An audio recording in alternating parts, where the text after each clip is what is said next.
காலையில தூங்கி எந்திரிச்சதுலேருந்து இந்த ஜெய்குட்டிகிட்ட குட்டிமா படாத பாடு பட்டுக்கிட்டு இருக்கிறாங்க.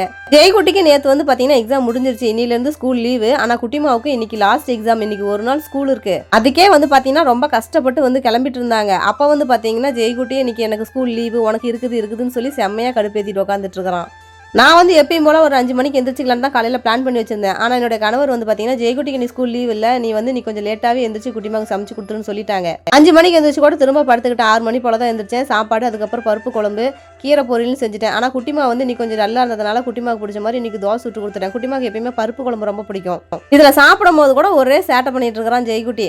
வாரம் வந்து பார்த்தீங்கன்னா குட்டிமாவுக்கு வந்து சனிக்கிழமை ஸ்கூல் லீவு. ஆனால் அண்ணா உனக்கு ஸ்கூல் இருக்குது, ஆனால் எனக்கு லீவுன்னு ஒரு நாள் கூட குட்டிமா சொன்னதில்லை. வருஷம் ஃபுல்லாக சனிக்கிழமைனா ஜெய்குட்டி ஸ்கூலுக்கு வர்றான்.